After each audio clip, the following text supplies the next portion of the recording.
On December 13, 2007, in accordance with Section 4.1b of the NABIT CWA sector bylaws and rules, notice of this second triennial conference was sent to all NABIT CWA locals.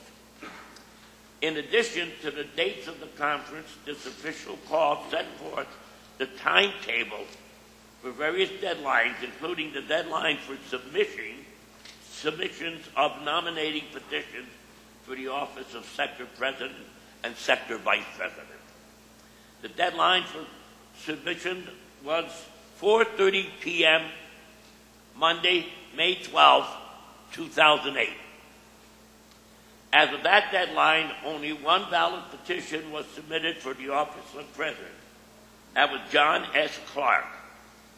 Therefore, whereas only one valid petition was submitted, John S. Clark is hereby declared to be reelected as NABIT CWA Sector President by acclamation.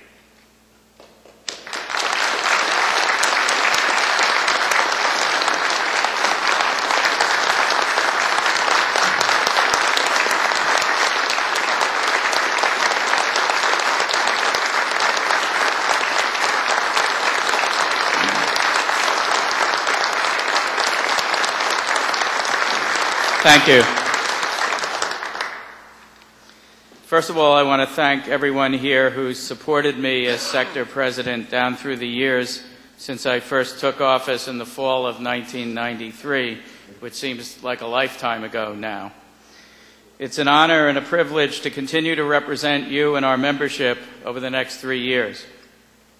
And thanks as well to our staff representatives, our office staff, Dan Mahoney and the Sector Executive Council. Their professionalism, hard work, and dedication keep NABIT CWA running smoothly and make it the solid, dependable organization that it has always been. And most of all, I want to thank my family, my wife, Nancy, whose love, support, and encouragement have kept me going through the frustrations and difficulties of this job, and Nikki Donaldson, who's become like a daughter to me. I couldn't have done this job without them. So many thanks again to all of you, and as we move towards the conclusion of our conference, I pledge once more to continue to do the best job I can for the benefit of our membership in the years ahead. Thank you.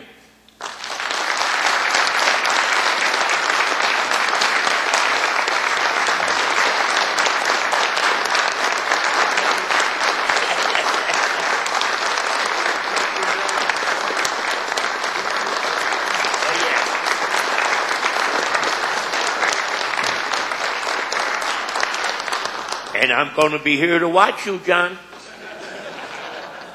I know. As of May 12, 2008 deadline, only one valid petition was submitted for the office of Sector Vice President. That petition was submitted by James C. Joyce. Therefore, whereas only one valid petition was submitted, James C. Joyce is hereby declared to be reelected as NABIT CWA Sector Vice President by acclamation. Jim, would you like to come up and say some words?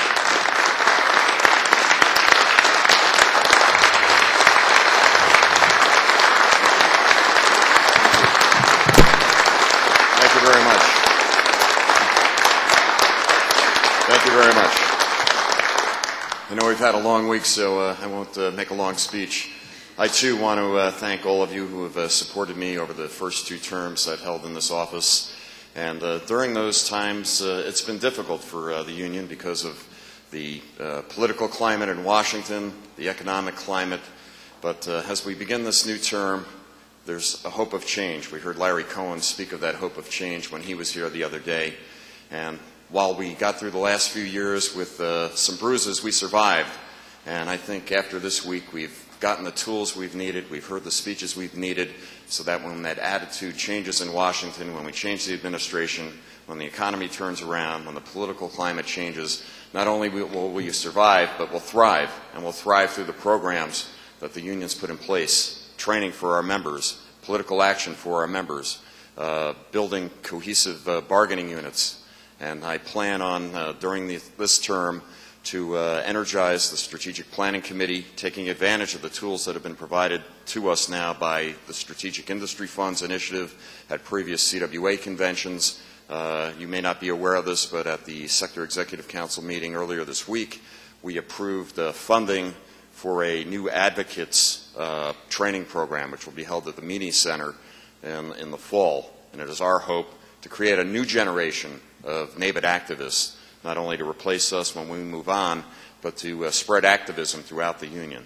So I want to thank all of you for your support. I especially want to thank my family back in Connecticut who couldn't be here, my wife Nancy and my daughters Megan and Molly. And I look forward to serving you for the next 3 years, and together we're going to make things better in this union. Thank you.